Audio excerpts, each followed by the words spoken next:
स्वागत है आप सभी का। आपके साथ मैं पल्लवी रविंद्र सिंह और बुलेटिन की शुरुआत इस वक्त की सबसे बड़ी खबर के साथ करेंगे जो जयपुर से आ रही है। जेके लोन अस्पताल में सबसे महंगा इंजेक्शन जो है वो पहुंच चुका है। बताया जा रहा है कि 17.5 करोड़ रुपए का ये इंजेक्शन है जो जेके लोन अस्पताल पहुंचा हुआ है। तो इस वक्त की बड़ी खबर आपके टेलीविजन स्क्रीन पर बताते चले कि हृदयांश को अब नई जिंदगी जो है वो मिल जाएगी। स्पाइनल मस्कुलर एट्रोफी बीमारी से हृदयांश पीड़ित है। क्राउड फंडिंग की मदद से अमेरिका से ये इंजेक्शन जो है ये पहुंचा हुआ है जेके लोन अस्पताल। तो हृदयांश को अब नई जिंदगी मिलेगी क्राउड फंडिंग के जरिए।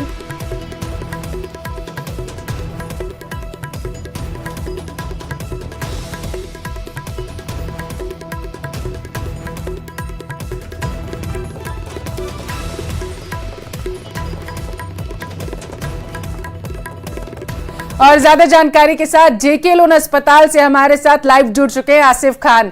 आसिफ, क्राउड फंडिंग के जरिए फंडिंग जो है वो कलेक्ट की गई और अब हृदयांश को नई जिंदगी मिलेगी।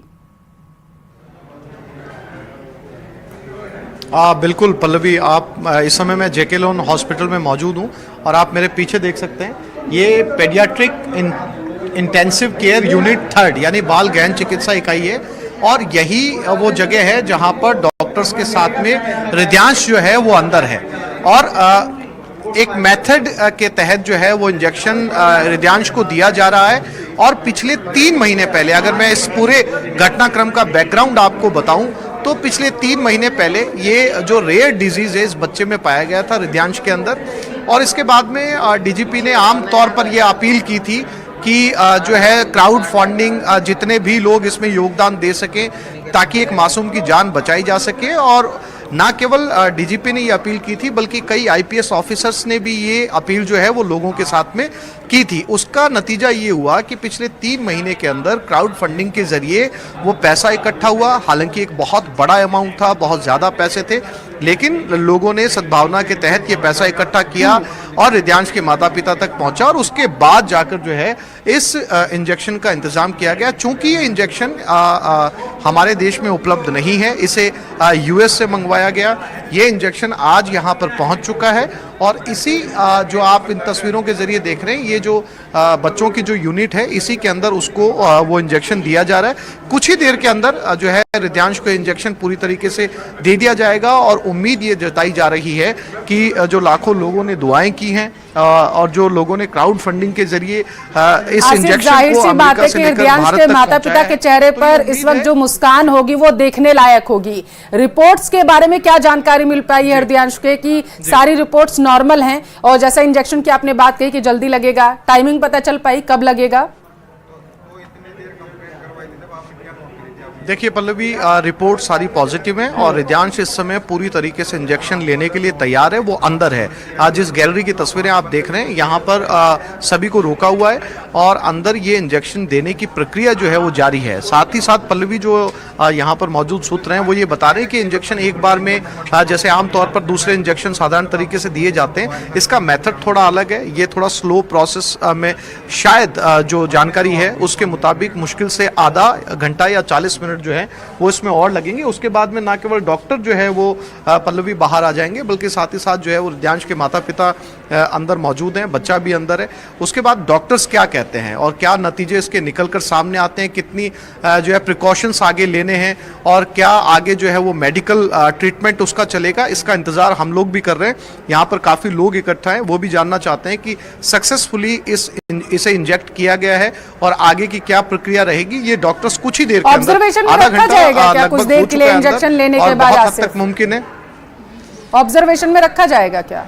बिल्कुल पल्लवी, बिल्कुल काफ़ी जो समय है ऑब्जर्वेशन का 15 से 20 मिनट या आधा घंटा उस ऑब्जर्वेशन में रखा जाएगा और उसके बाद में जो है वो डॉक्टर क्या फैसला लेते हैं हृदयांश को लेकर और किस तरह के प्रिकॉशंस देते हैं, क्या गाइडलाइन जारी करते हैं, उसका इंतज़ार हम यहाँ पर सब लोग कर रहे हैं। कि डॉक्टर्स निकलकर क्या कुछ मीडिया के अंदर जो है इस बात पर रोशनी डालते हैं कि किस तरीके से इंजेक्शन दिया गया है, इतना कैसे ये इंजेक्शन देना दूसरे इंजेक्शन देने से अलग है। ये सारी बातें, ये सारी चीजें देखरेख में होंगी, जाहिर सी बात है डॉक्टर्स पूरी सतर्कता बरतेंगे। आसिफ, बहुत शुक्रिया आपका तस्वीरें दिखाने के लिए और जानकारी पहुंचाने के लिए। खबरों में आगे बढ़ेंगे। गाजा में इजरायली डिफेंस फोर्स भयंकर तबाही मचा रहा है। इजरायल के टैंक इलाके में बमों की बारिश हो रही है। इजरायली हमले किस तरीके पर कर रहे हैं और इसका नतीजा आखिर क्या कुछ रहने वाला है, आप इस रिपोर्ट में पूरा मामला समझिए।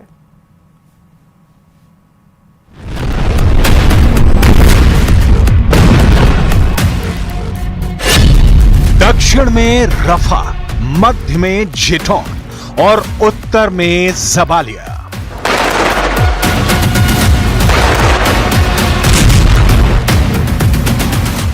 गाजा में इजरायली डिफेंस फोर्स भयंकर तबाही मचा रही है।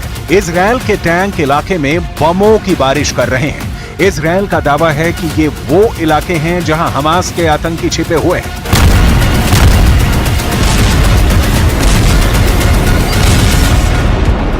इजरायली हमले किस स्तर पर किए जा रहे हैं और इसका नतीजा क्या हो रहा है, इसका ताजा उदाहरण है सिर्फ 24 घंटे में 63 लोग मारे गए हैं। रफा में हमला नहीं करने की अमेरिका की सलाह मानने से इनकार कर नेतन्याहू ने कहर बरपा दिया है, लेकिन रफा तो गाजा के दक्षिण में है। इजरायल दावा कर रहा है कि हमास के आतंकी उत्तरी इलाके, जिसमें जबालिया शामिल है, भाग खड़े हुए हैं और रफा में ठिकाना बना लिया है।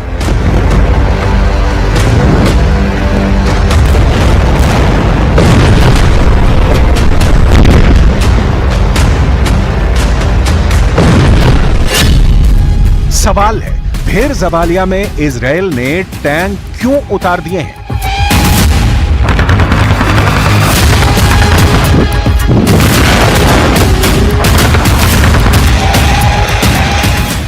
नेतन्याहू के सामने हमले की पिक्चर क्लियर है।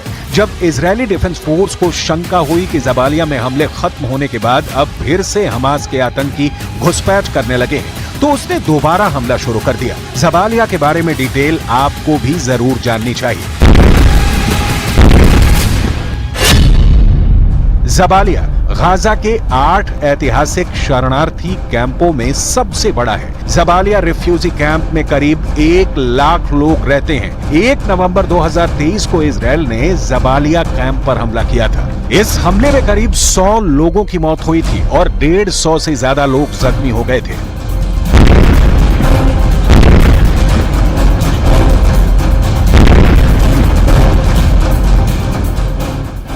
उस वक्त भी आम फिलिस्तीनियों पर हमला करने के लिए इजरायल की आलोचना हुई थी। हमास ने कहा कि उसका कोई भी मेंबर कैंप में छिपा हुआ नहीं है, लेकिन इजरायल का तब भी मानना था और अब भी मानना है कि हमास के आतंकी मासूम लोगों की आड़ में ठिकाना बनाकर खुद को सुरक्षित महसूस कर रहे हैं, जबकि उन्हें यह ध्यान रखना चाहिए कि उन्हें किसी भी कीमत पर बख्शा नहीं जाएगा। यही कारण है कि एक बार फिर इजरायल जबालिया को जला रहा है, लेकिन जलते गाजा से अलग इजरायल की तस्वीर भी बहुत सुकून देने वाली नहीं आ रही है। पश्चिमी मीडिया में छप रही कई रिपोर्टों के मुताबिक प्रधानमंत्री बेंजामिन नेतन्याहू की वॉर कैबिनेट में ही युद्ध को लेकर सभी एकमत नहीं है। कहा तो यह भी जा रहा है कि इजरायली डिफेंस फोर्स के चीफ हर्जी हलेवी बेंजामिन की युद्ध नीति को लेकर नाराज हैं। इजरायल को युद्ध में उलझाए रखना चाहते हैं। जिन लोगों के परिजन बंधक हैं, वो जल्दी से जल्दी उनकी रिहाई की मांग कर रहे हैं।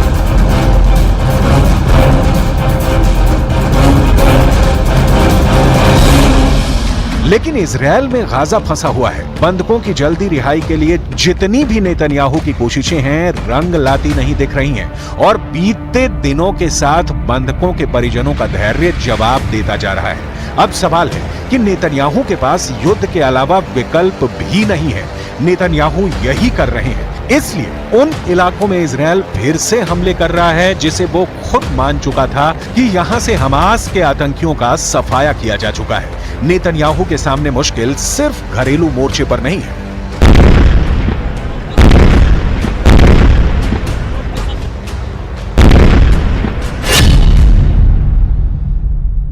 गाजा में हमास के खिलाफ जारी जंग के बीच मुस्लिम देश मिस्र ने इजरायल के खिलाफ दुनिया की सर्वोच्च अदालत में जाने का फैसला किया है। मिस्र ने कहा है कि वो अंतर्राष्ट्रीय न्यायालय में इजरायल के खिलाफ दायर दक्षिण अफ्रीका के मामले में समर्थन के लिए हस्तक्षेप करेगा।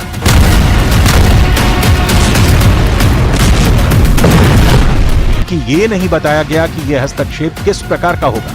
मिस्र ने इससे पहले इस मामले में अपनी दलीलें पेश की हैं। मिस्र के अंतर्राष्ट्रीय न्यायालय में पहुंचने से इजरायली प्रधानमंत्री नेतन्याहू की मुश्किल पड़ सकती है, खास तौर पर जब रफा में अभियान के उनके फैसले को लेकर दुनिया में विरोध बढ़ रहा है। इजरायली मीडिया पोर्टल यरूशलम पोस्ट की रिपोर्ट के मुताबिक मिस्र ने कहा है, गाजा पर इजरायल के हमलों में नागरिकों को जानबूझकर निशाना बनाना, बुनियादी ढांचे को नष्ट करना और जबरन विस्थापन के चलते गाजा में अभूतपूर्व मानवीय संकट पैदा हो गया है। ये कार्रवाई अंतर्राष्ट्रीय कानून, मानवीय कानून और युद्ध के दौरान नागरिकों की सुरक्षा के संबंध में 1949 के चौथे जिनेवा कन्वेंशन का घोर उल्लंघन है।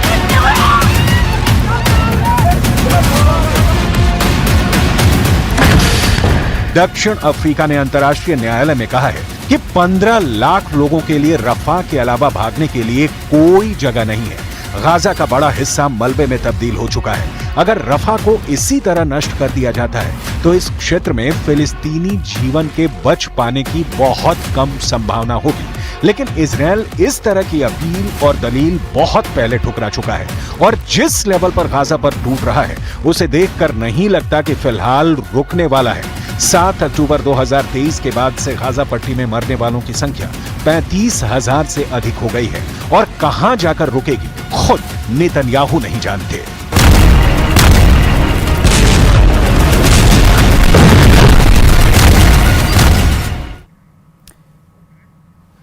कोटा के रेलवे स्टेशन से किडनैप 4 साल के बच्चे का सुराग लग चुका है।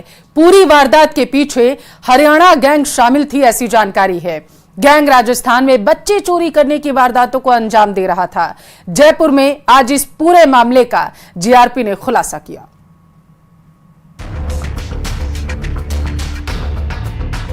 कोटा से अगवा 4 साल का मासूम बरामद।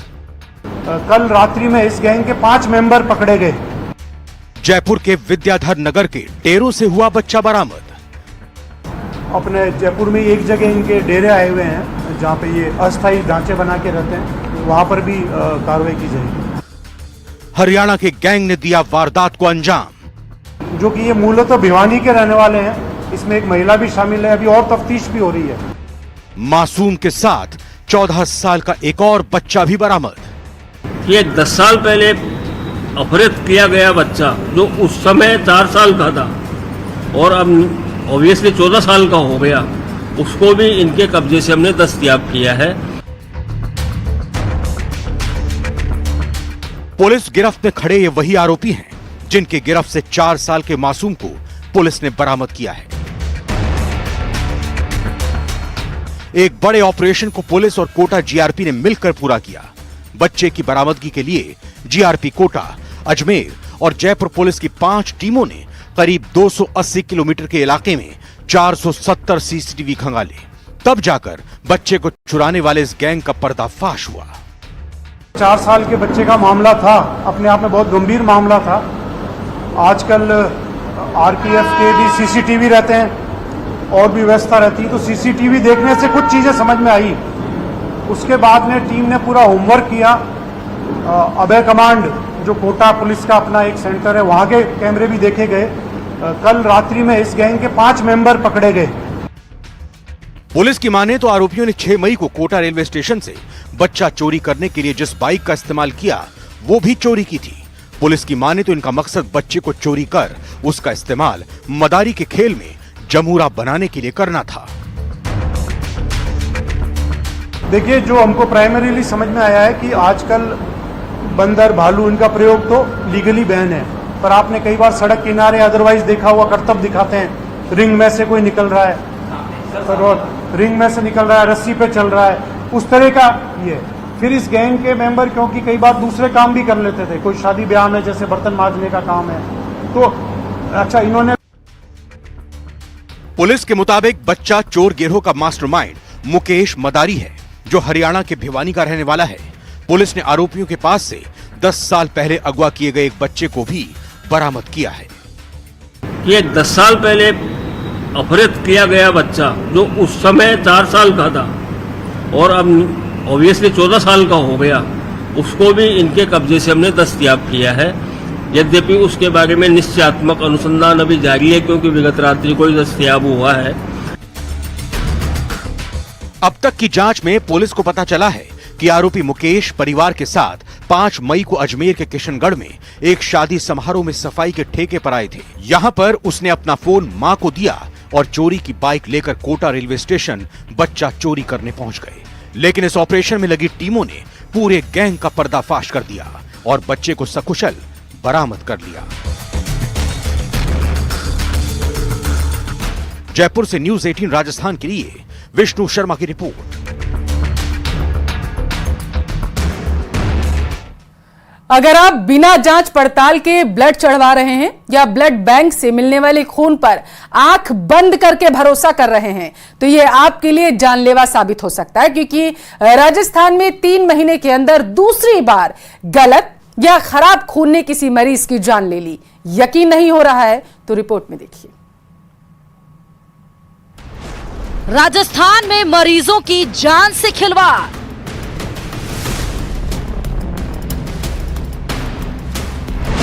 खराब खून ने ली गर्भवती की जान।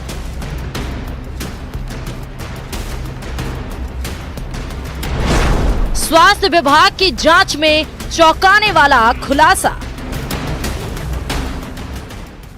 प्रदेश के नीम का थाना जिले के सरकारी अस्पताल में बीती 12 मई को 3 गर्भवती महिलाओं को ब्लड चढ़ाया गया था, लेकिन अचानक तीनों की तबीयत बिगड़ने लगी। आनन फानन में तीनों गर्भवती महिलाओं को जयपुर रेफर किया गया, जहां बिहारीपुर गांव की रहने वाली 25 वर्षीय मैना देवी और उसके गर्भ में पल रहे बच्चे की मौत हो गई। इधर खराब खून से मौत की खबर आग की तरह फैली। स्वास्थ्य विभाग ने मामले की गंभीरता को देखते हुए जांच टीम को तुरंत नीम का थाना जिले रवाना किया। स्टेट लेवल कमेटी ने जांच की तो मामले में चौंकाने वाला खुलासा हुआ। प्रारंभिक जांच में पता चला है कि सीता ब्लड बैंक से आया ब्लड घटिया क्वालिटी के बैग में रखे जाने से खराब हो चुका था और बैग में खून को सही रखने के लिए CPD केमिकल का इस्तेमाल करने में लापरवाही बरती गई है। डेथ तो एक ही कंफर्म हुई है, जो संतोष जो अपने तनावस्था में हुई है। बाकी 2 जांच अभी संतोष में बढ़ती हैं। उसके बाद अभी जो आगे रिपोर्ट आएगी उसके बाद जो भी आगे कार्रवाई जो जानकारी प्राप्त होगी सदर पे कार्रवाई की जाएगी। नीम का थाना जिले में खून का खतरनाक खेल। सीता ब्लड बैंक से सप्लाई हुआ था खराब खून। घटिया क्वालिटी के बैग में रखा गया था ब्लड। पिछले 15 दिन से भेजा जा रहा था ऐसा खून। CPD केमिकल के इस्तेमाल में लापरवाही। जांच कमेटी ने ब्लड बैंक का रिकॉर्ड किया जब्त। कपिल अस्पताल पर भी खड़े हुए गंभीर सवाल। 1 मिनट सीता ब्लड बैंक से और लेके आए। 1 बजे ब्लड चढ़ाया गया। उसके बाद 2 घंटे बाद अचानक उसकी तबीयत खराब हो गई और वो शाम को 7 बजे। तो मेरी ये है रिक्वेस्ट सभी से कि ब्लड बैंक पर कार्रवाई की जाए। इसी अस्पताल में पहले भी अलग अलग समय में 2 महिलाओं की मौत हुई थी, लेकिन किसी ने इस पर ध्यान नहीं दिया। बताया जा रहा है कि इसी ब्लड बैंक से 15 दिन से इसी तरह के लापरवाही से स्टोर किए गए रक्त की सप्लाई हो रही थी। आशंका है कि दूसरे अस्पतालों के दर्जनों मरीजों को भी यही खून चढ़ा होगा। फिलहाल जांच टीम ने सीता ब्लड बैंक से जारी की गई ब्लड यूनिट्स को भी किसी भी मरीज को चढ़ाने से रोक दिया है। जितने भी ब्लड यहाँ पर बचा हुआ है शेष अब ये रखा है, सारा हमने सीज कर दिया है कि आगे किसी को नहीं जाए। जो यहाँ से जितने भी ब्लड बैग हैं जो यहाँ से प्राप्त हुए जिनके द्वारा ये हुए उन ब्लड बैग के सैंपल उठा लिए, जो सैंपल जांच के लिए भेजा जाएगा आगे। और जो इन्होंने ब्लड किसी को दिया है तो उन सबको इन्होंने सूचित कराया है इनसे कि आपका जो ब्लड इस ब्लड ग्रुप से गया है सभी को जांच रोक दिया जाए चढ़ाने के लिए। उसकी इनसे लिखित में वो ले रहे हैं कि हमने सभी जितना ब्लड किसी को दिया है तो उसका हम मना कर रहे हैं कि ब्लड का यूज नहीं किया जाए। चौंकाने वाली बात यह है कि ब्लड बैंक प्रबंधन ने मामले को दबाने का भी प्रयास किया। सीता ब्लड सेंटर के प्रबंधन को 12 मई को सुबह ही ब्लड के खराब होने का अंदेशा हो गया था, तभी तत्काल सेंटर में रखे 2 दर्जन ब्लड यूनिट को नष्ट करवा दिया गया ताकि जांच में गड़बड़ी पकड़ में ना आ सके। बता दें कि इसी साल फरवरी महीने में प्रदेश के सबसे बड़े अस्पताल सवाई मानसिंह मेडिकल कॉलेज में एक्सीडेंट में घायल युवक की गलत यानी कि दूसरे ग्रुप का खून चढ़ाने से मौत हो गई थी। लापरवाही बरतने वालों पर एक्शन भी हुआ था, लेकिन जाहिर है कि ऐसे लोग अपनी कारगुजारी से बाज नहीं आए। नीम का थाना की घटना ने खून सप्लाई जैसे महत्वपूर्ण और संवेदनशील मामले में इतनी खतरनाक जानलेवा लापरवाही को फिर उजागर कर दिया है।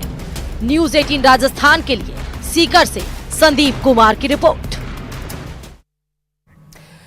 केदारनाथ में दर्शन करने वाले इस बार सारे रिकॉर्ड टूट सकते हैं। पहले 4 दिनों में ही 1 लाख से ज्यादा श्रद्धालु केदारनाथ दर्शन के लिए पहुंच चुके हैं। रिपोर्ट में देखिए आप।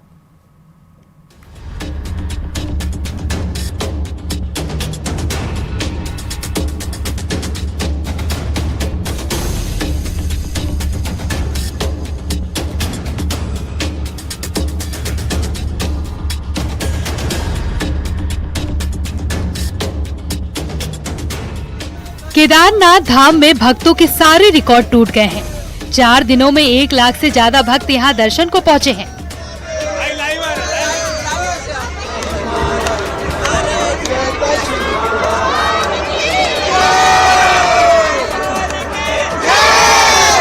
पिछले साल शुरुआत के 4 दिनों में करीब 90,000 भक्त केदारनाथ धाम पहुंचे थे, लेकिन इस साल सारे रिकॉर्ड टूट गए हैं। आस्था पथ से होते हुए भक्त मंदिर पहुंच रहे हैं।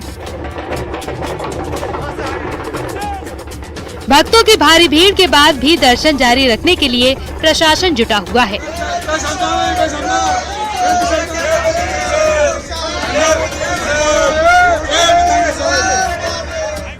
केदारनाथ धाम के मुख्य पड़ाव गौरी कुंड में भारी भीड़ है। बड़ी संख्या में भक्त यहां पहुंच रहे हैं।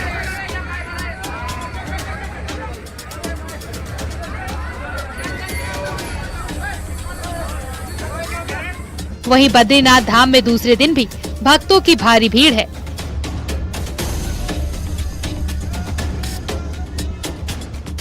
यमुनोत्री धाम में अभी तक 30,380 भक्तों ने मां यमुना के दर्शन किए हैं, जबकि 26,379 लोगों ने गंगोत्री धाम में आकर पूजा अर्चना की।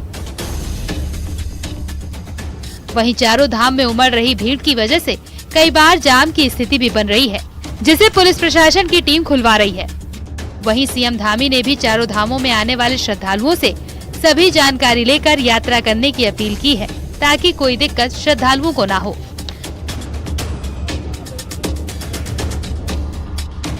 सोमवार से आदि कैलाश यात्रा की शुरुआत भी हो गई है।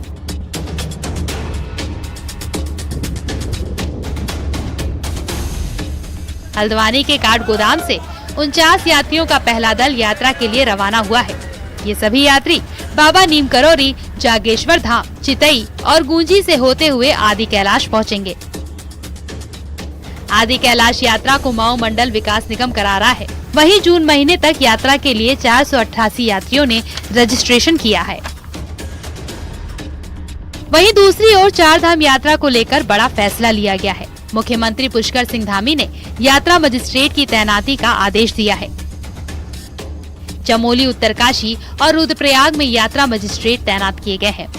सीएम पुष्कर सिंह धामी के निर्देश पर 4 धाम यात्रा को लेकर अधिकारियों की मीटिंग हुई, जिसमें ऑफलाइन रजिस्ट्रेशन को लेकर ये फैसला लिया गया कि बुधवार और गुरुवार को ऑफलाइन रजिस्ट्रेशन नहीं किए जाएंगे। इसके साथ 100 अतिरिक्त होमगार्डों की तैनाती उत्तरकाशी, रुद्रप्रयाग और चमोली जिले में की जाएगी। वहीं उत्तरकाशी में एक और सीओ की भी तैनाती की जाएगी, ताकि यात्रा के लिए आने वाले श्रद्धालुओं को कोई परेशानी न हो।